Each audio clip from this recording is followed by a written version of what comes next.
हरे कृष्णा।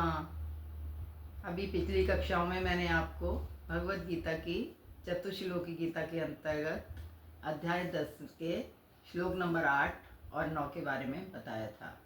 आज मैं आपको श्लोक नंबर 10 के बारे में बताऊंगी, जो कि चतुश्लोकी गीता का तीसरा श्लोक है। और इस श्लोक के बारे में बताने से पहले ये बताती हूँ कि 8 और 9 श्लोक में मैंने आपको क्या बताया था। 8 श्लोक में मैंने बताया था कि भगवान जो हैं इस आध्यात्मिक भौतिक जगत के उत्पन्न करने वाले हैं। सब कुछ उन्हीं के द्वारा उत्पन्न किया गया है। और जैसे बुद्धिमान व्यक्ति जो होते हैं वो क्या करते हैं, भगवान की प्रेमा भक्ति में लगते हैं और भगवान को निरंतर उनकी पूजा करते हैं। उनके चित्त, उनके प्राण क्या होते हैं, भगवान में ही बसते हैं। वो दिन रात भगवान के बारे में सोचते हैं, भगवान के ही कार्यों को करते हैं। आपस में जो बात करते हैं वो भी भगवान के बारे में करते हैं, और जो भी कहते हैं वो भी भगवान की लीलाओं के बारे में ही बताते हैं और खुश होते हैं और प्रसन्न होते हैं। क्योंकि जो भगवान के बारे में बात करता है, भगवान से जो जुड़ा होता है, वो व्यक्ति या जो भक्त होता है वो सदैव प्रसन्न रहता है और भगवान की कृपा उस पर सदैव होती है। ये बात निश्चित है। उसी के आगे भगवान यहाँ आगे बता रहे हैं श्लोक नंबर 10 में कि मैं जो हूँ आगे और क्या क्या करता हूँ। तो भगवान कह रहे हैं, तेषाम सतत युक्ता नाम भस्ताम प्रीति पूर्वकम ददामी बुद्धि योगम तम येन मामुपास्यन्ति।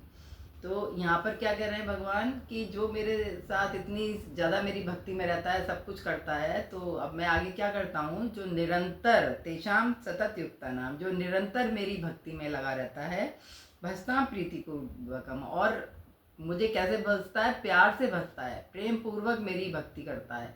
ये नहीं है कि एक काम करना है, टाल दिया हमने, हो गया, ये नहीं होता। जो भक्ति होती है वो दिल से होती है, हृदय से होती है, भगवान को पूर्ण समर्पण के साथ होती है। तो जो व्यक्ति शुद्ध भक्त होता है वो भगवान को प्यार से, प्रेम पूर्वक भगवान को भजता है और उसका प्रेम और निरंतर बढ़ता रहता है।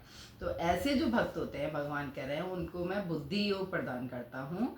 और क्या करते हैं, फिर जब बुद्धि मैं उन्हें दे देता हूँ तो वो मेरे तक आ सकते हैं। मतलब बुद्धि उन्हें प्राप्त होती है तो बुद्धि के द्वारा वो और ज़्यादा भक्ति में लगते हैं, फिर वो मेरे पास तक आ सकते हैं। ऐसा भगवान यहाँ पर बता रहे हैं। तो यहाँ पर क्या बताया भगवान ने कि बुद्धि देते हैं भगवान। भगवान सबको बुद्धि नहीं देते। क्यों नहीं देते? कि बुद्धि तो भगवान के भक्तों के पास ही होती है। क्यों होती है? कि वो निरंतर भगवान का ही भजन करते हैं। एक सामान्य व्यक्ति होता है जो कि भौतिक जगत में रहता है, उसकी बुद्धि भगवान के लिए होती ही नहीं है। वो तो अपने भौतिकता की वस्तुओं में लिप्त रहता है, संसार में लिप्त रहता है, तो वो भगवान तक नहीं आ सकता। तो जो भगवान तक आ सकता है उसी को भगवान बुद्धि देते हैं। क्यों देते हैं? ताकि उसको सारी चीज़ों का ज्ञान होता रहे। भक्ति के द्वारा ही वो ज्ञान उसका बढ़ेगा और वो भगवान की पास जाने के लिए पात्र बनता है इस तरह से। तो यहाँ पर भक्ति योग शब्द जो है वो महत्वपूर्ण बता रहे हैं भगवान।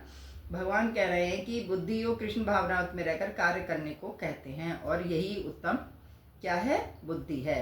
बुद्धि का अर्थ है, बुद्धि और योग का अर्थ है कि यौगिक गतिविधियां अथवा यौगिक उन्नति। जब कोई भगवत धाम को जाना चाहता है और भक्ति में वह कृष्ण भावनावत को ग्रहण कर लेता है तो उसका ये कार्य बुद्धि योग कहलाता है। मतलब कि दूसरे शब्दों में यहाँ भगवान बता रहे हैं कि बुद्धि योग वह विधि है जिससे मनुष्य भव बंधन से छूटना चाहता है। उन्नति करने का चरम लक्ष्य कृष्ण प्राप्ति ही है। तो यहाँ पर भगवान ये बता ही रहे हैं कि जो भगवान को चाहता है, जो भगवान के पास जाना चाहता है, जिसकी लगन ही भगवान से लगी हुई है, तो उसको भगवान बुद्धि देते हैं और अन्य को नहीं देते। क्यों नहीं देते? उनके अंदर वो इतनी योग्यता ही नहीं है कि वो भगवान की बातों को समझ सकें। तो जो समझ रहा है, जो भगवान से प्यार कर रहा है, भगवान उसके ऊपर कृपा करते हैं और उसे बुद्धि देते हैं।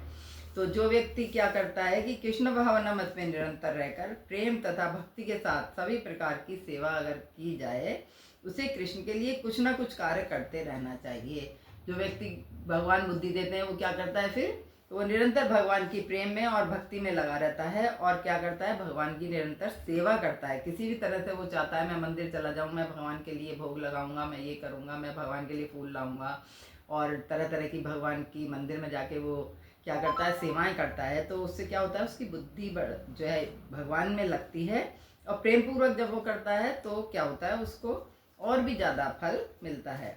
तो यदि भक्त इतना बुद्धिमान नहीं है कि आत्म साक्षात्कार के पथ पर प्रगति कर सके, किंतु यदि वे एकनिष्ठ रहकर भक्ति कार्यों में रत रहता है तो भगवान उसे अवसर देते हैं कि वह उन्नति करके अंत में उनके पास पहुंच जाए।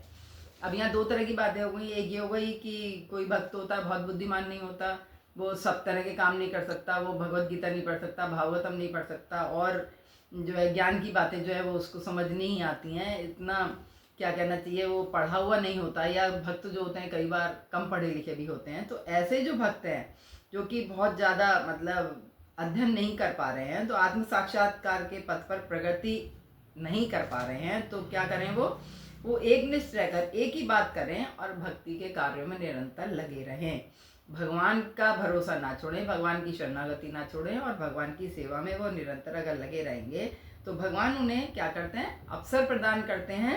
कैसा अवसर कि वो उन्नति करके अंत में उनके पास पहुंच जाए। भगवान जो बुद्धि योग देते हैं उसी से ही वो अवसर प्रदान करते हैं, वही ऐसी बुद्धि बनाते हैं कि भगवान के पास जाने का जो रास्ता है वो भगवान के पास जाने के लिए वैसे रास्ते पर वो चल पड़ते हैं, और भगवान कृपा करते हैं और वो भगवान के धाम में जाने के पात्र बन जाते हैं। तो हरे कृष्णा कृष्णा कृष्णा हरे हरे, हरे राम राम राम हरे हरे। मेरी पात्रता नहीं है, पर मैं इतना कुछ आपको बता पाई, इसके लिए मैं आप सभी के लिए प्रार्थना करती हूँ कि आपको कुछ समझ में आया हो, और मेरे गुरु महाराज और भगवान की प्रसन्नता के लिए मैंने ऐसा कुछ किया है। हरे कृष्णा कृष्णा कृष्णा हरे हरे।